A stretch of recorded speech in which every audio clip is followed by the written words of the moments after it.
بسم اللہ الرحمن الرحیم۔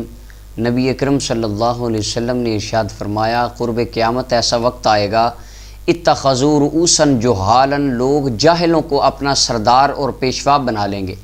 فافتوا بغیر علم، وہ بغیر کسی علم پڑھے لوگوں کو فتوے دیتے پھریں گے۔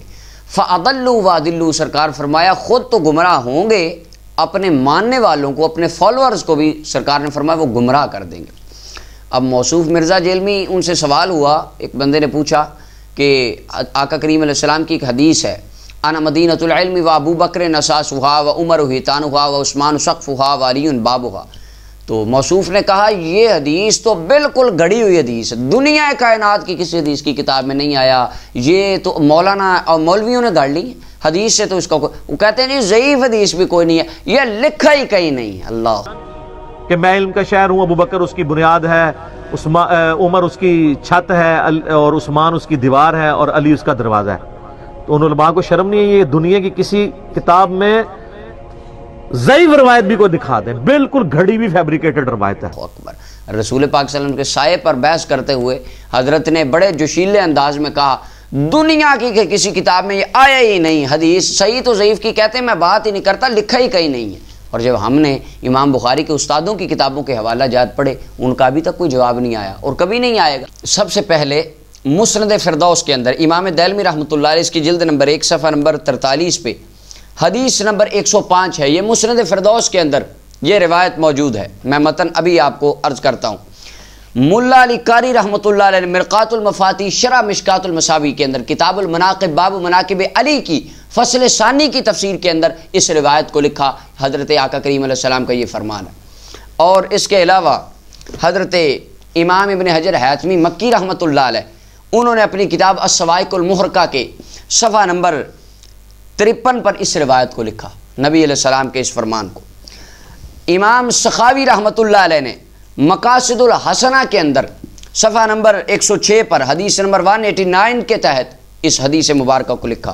امام ابن عساکر نے اپنی تاریخ دمشق 80 جلدوں کی کتاب اس کے اندر لکھا۔ مرزا صاحب کہتے ہیں نہیں وہ تو آئی ہی نہیں، کہیں لکھا ہی نہیں ہے۔ اب بندہ خود نہ پڑھے اور کہتا پھرے نہیں حضور کا فرمان انکار ہی کر دینا، تو یہ بھی تو کوئی اب علمی کتابی، اب جب ہم بات کریں گے تو شکایت ہوگی۔ اب یہ آپ علمی کتابی ہیں جنہوں نے 2 کتابیں نہیں پڑھی، وہ کہتے ہیں نہیں حضور کی حدیث ہی نہیں ہے، حالانکہ ہر محدث نے 6-7 کے حدیث کی کتابوں میں یہ روایت موجود ہے۔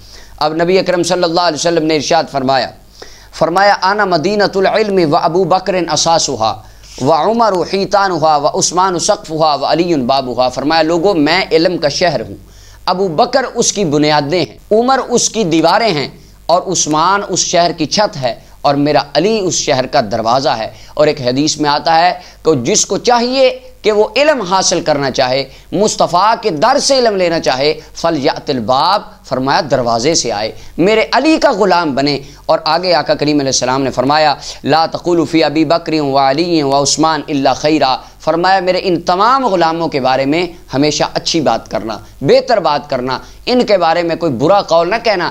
اس کے ساتھ مولا علی علیہ السلام آپ کی شان میں کوئی فرق نہیں آتا، ان کی عظمت و مقام تو بالکل اسی طرح ہے۔ سلونی اما شئتم کا دعویٰ کرنے والے، فرمایا پوچھو کیا پوچھنا چاہتے ہو۔ آپ کے علم میں اس روایت سے کوئی فرق نہیں آتا، لیکن ایک طرف دوسری جانب کہتے ہیں نہیں جی یہ تو آیا ہی کہیں نہیں ہے۔ ہر محدث نے اپنی کتاب میں لکھا اور ان کو ابھی تک خبر نہیں ہوئی، اور یہ کہتے ہیں نہیں جی لکھا ہی کہیں نہیں ہے۔ یہ آپ علمی کتابی ہیں۔ اللہ تعالی ہمیں رسول اکرم صلی اللہ علیہ وسلم کے صحابہ کی محبت عطا فرمائے، جن کے بارے میں رسول کریم صلی اللہ علیہ وسلم نے ارشاد فرمایا لکل شیء اساس، ہر چیز کی ایک بنیاد ہوتی ہے، واساس الاسلام حب اصحابی و اہل بیتی، فرمایا تمہارے اسلام کی بنیاد میرے صحابہ اور اہل بیت کی محبت پر رکھ دی گئی ہے۔ اللہ تعالی ہمیں بغض صحابہ سے پاک رہنے کی توفیق عطا فرمائے اور اہل بیت کی سچی سچی محبت اور غلامی عطا فرمائے۔